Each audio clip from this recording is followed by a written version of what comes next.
What is going on, guys? CJ here and welcome back to StallCraft. In today's video, we're reviewing the Crow Arena. The event is finally over and there's a lot of things I want to say regarding what it did right, what it did wrong, and everything in between.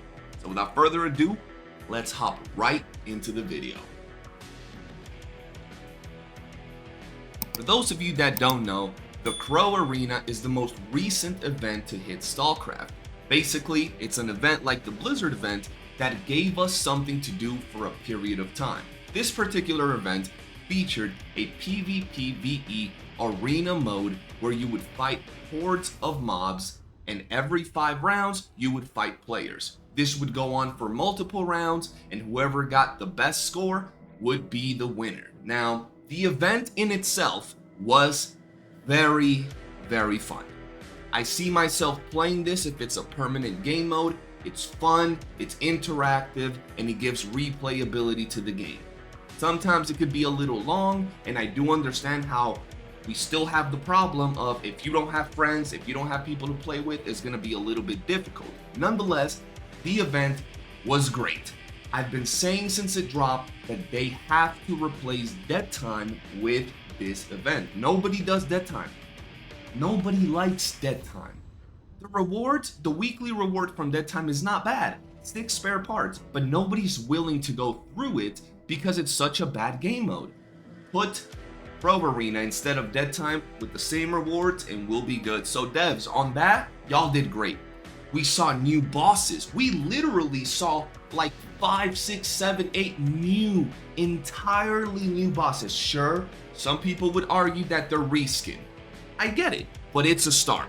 Seeing Acid Snort, seeing some of the enemies be lit on fire or have radiation, seeing that dark chimera with the little demon baby chimeras, it was fun. The fire chimera, seeing the ice pseudo giant. All in all, the event was great. The bosses was great, and it gave us an insight of what future content could look like. Dungeons, raids, open world bosses. There's a lot of things that could be in the works, and this event showcased some of that potential when it came to the bosses. Pretty dope stuff. The NPC bosses, pretty nice as well. So overall, I am happy with the event. I think they did a good job, and this could be a mode that gets permanently added into the game. Now, let's talk about the rewards, the battle pass, the raids, all the stuff that we could get from the event. First off, I gotta say, the rewards from the crates and from the battle pass are pretty damn solid. I gotta say that right now. The fact they added serum that you could buy was a huge thing for so many players. Some people are new and I told them to buy serum throughout the whole time I was streaming. By the way, if you don't know, we were live on Twitch throughout the whole event, except for the end. I'll make another video about that, but we were live the whole time and we averaged about 500 viewers. So we were going hard with this event. People were farming their drops, but I did answer a lot of questions and I told a lot of people, get your serum. Everybody was like, what's this for? Why do I need it? I was like, you need it, just get it. And I would break down why, but serum, top tier. The next thing is the fact that they added freaking spare parts. Spare parts are huge. There are new players that walked into the game, started playing when drops came out, when the event came out, and by the time the event was done, they already had plus 10 gear. They already had their things going. You know what I mean? So spare parts, a huge thing. The unbinding serum thing where you can unbind or re-roll your artifacts. Chef's Kiss, beautiful addition that actually gives us something to get and do with our artifacts. So pretty good stuff. I really enjoyed that. And that's pretty much where all the good things come to a halt. We're talking about the actual weapons that we get from the event. They're all pretty good. I'm not talking about the blueprints weapons yet, but the weapons we can get from the event are pretty good. The shotgun is all right. The sniper is pretty decent. I actually +9 mine. You know, the knives are pretty damn good. The baseball bat, we got a spiked baseball bat. That's real nice. But none of these things are like the absolute meta. You're going to use them and you can use them for a very long time, but if you're trying to be an absolute demon and have the best of the best, almost everything, if not everything from the event, including blueprint weapons, will eventually get outclassed and replaced by something else. Now, when we talk about the Battle Pass was alright, like I said, because you got spare parts and the unbinding serum, yada yada yada. But the exclusive thing from this Battle Pass, which was the armor and the container, are absolute dog shit. And let me rephrase myself. They are dog shit if you don't get them both. If you get them both, you pretty much just got yourself an exo with a cocoon. So, pretty damn solid. If you're able to get both things, it's pretty good. But the fact that you can't container swap with the armor because it's locked to that specific container is pretty shit. You can no longer swap, you're stuck to it, and if you were a common player, casual player, and you were grinding and you didn't get the container, you now have an armor that cannot wear containers, limiting so many people. Overall, not really pleased with that.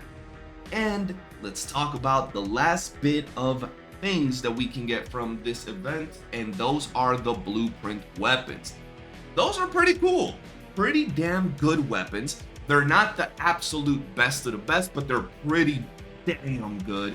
They look great, and they did add a lot of cool mechanics to it. So you can get the blueprints for the weapon you want. There were 2 weapons, or you can get the blueprints for the other weapon and then exchange it for the same rarity of the weapon you want. That's a pretty damn good mechanic. They also added the down tiering mechanic. So let's say you get a red blueprint, but you're missing a pink blueprint or a blue blueprint of that same typing. You can just downgrade the blueprint to a lower rarity. Pretty damn solid. But here's where all the good things stop. They left it so the last blueprint is the hardest blueprint to get. I literally saw people spend thousands of dollars. Keep in mind, I come from gacha gaming, so spending thousands of dollars always in almost every single game I've ever played guarantees that you will get what you want. I saw people open hundreds, even thousands of crates. I myself opened about 2,000 crates, and I never got the one blueprint. And we don't have an up-tiering system where we could have, let's say, 5 of certain blueprints, and then turn those 5 blueprints into the next tier, leaving the last blueprint as pretty much impossible for almost anybody, unless you get very, very, very lucky or you spend hundreds, thousands of dollars. Overall, I do not like that method.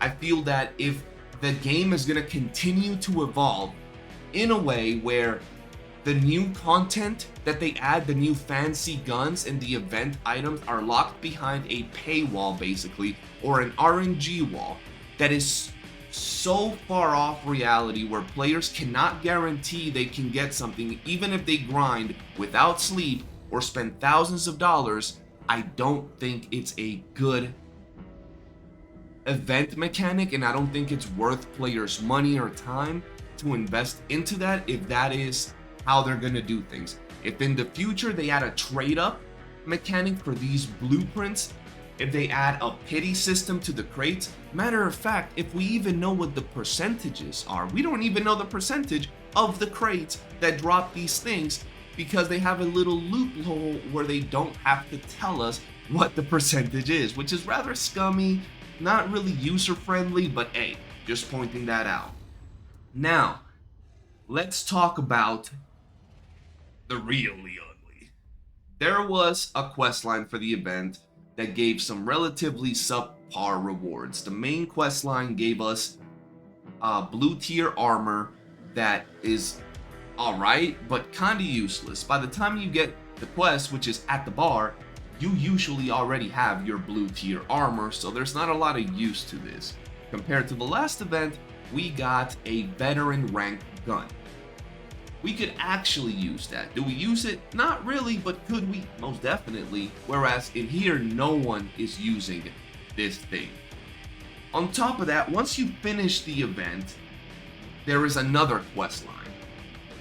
This quest line rewards you with some crates from the event, some style crates to see if you get some camos, some exclusive paints for beating it, and one keychain. Now that sounds pretty nice, right? If I tell you these are the rewards for completing a quest, you'd say that's pretty dope. That's not bad. But what if I told you it was the hardest quest in the game? What if I told you that not only was it hard, but it was brain dead and RNG based? What if I told you that the people that programmed the quest smashed their face into the keyboard? Literally. What if I told you that the people that programmed this quest were straight out of The Hills Have Eyes? We talking about the dude that input the mechanics for this particular quest is the same dude from Hey You Guys, the same exact guy straight out of the Chernobyl exclusion zone. Because this quest is ridiculous. We're talking about hordes on hordes on hordes of enemies from every direction you can possibly think of, more than you've ever seen before. On top of that, there are snipers and people fighting on the rooftops. You're in a little room and you have to survive for multiple rounds. Your grenades don't replenish. Your shields don't replenish. And you have to continuously move and hope that even though you got skill, you don't get casually hit by a sniper. But wait, there is more. What if I told you that there was a mechanic that was broken since launch? We've been complaining since launch that was making this brain dead quest even harder. There is a mechanic that's been broken since the launch of the game, which is when a NPC, a mutant, hits you, you get pulled back. I understand maybe a dog biting you and pulling you back, but when a boar is running full speed at you, looking like The Rock, he puts his head down and bumps forward. Why am I getting dragged backwards? That doesn't make sense. We've been complaining about it since the launch of the game, and in this quest, when you're in a little room with 700,000 NPCs chasing you, and one hits you, and you get vacuum sucked to the center of a ginormous gangbang of boars, it's not fun. We repeatedly talked about this during the event. Like I said, I was streaming to hundreds of people, continuously saying this, people complaining. Maximum Aggro, y'all know him for making the guides to all the quests in this game.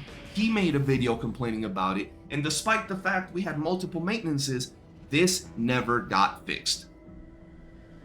Overall, another way to lock out some of the nicest camos given for free to players from the player base. It just made no sense. We already had the insanely hard to get guns from the event, and it was all RNG. People spent thousands of dollars and didn't get it. And now we're also locking people out of some pretty nice camos. I understand exclusivity. I understand making items rare and making people want them. But the StarCraft player base is too small, way too small, to limit these items that much. Limiting, making them exclusive is fine, but when you literally limit them in every single possible way that you can think of, it's just not a good business model. And that's pretty much everything that I really have to say regarding the event. I think the event in itself, the game mode, was great. I think that some of the rewards they gave us were pretty damn solid. I think the fact that they put some serum, some anomalous serum in the shop from the event was a dub. They should definitely continue to do that and maybe make it a little more. 15 is fine. Your event runs for about 20 days. At least give us 30. You know what I mean? 15 every 10 days ain't that bad. It's pretty damn solid, and it's good enough to keep people interested, because a lot of people weren't interested towards the end of the event, and it was hard to find queues. Apart from that, y'all gotta do something regarding your crates. I'm saying it now, and I'm gonna make a specific video about it. Your crates are a good way for y'all to make money, but add a pity system for people that spend money or overall farm your game like mad lads and open hundreds of crates.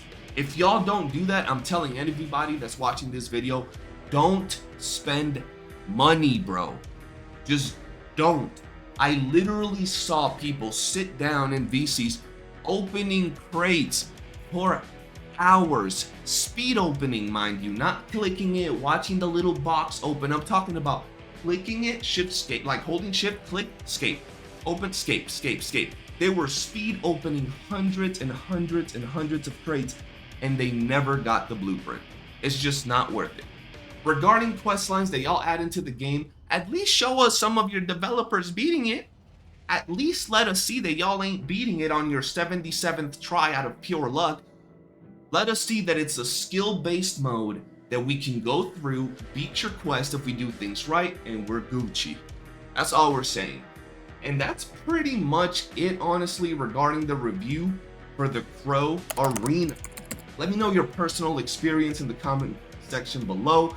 Let me know if you got the Macmillan. Let me know if you were able to complete the final battle in the event and get yourself the fancy paint. And let me know what type of videos you want to see me do for the future of StallCraft. For now, hit that like button, subscribe, turn on bell notifications, and I will see you on the next one. Peace.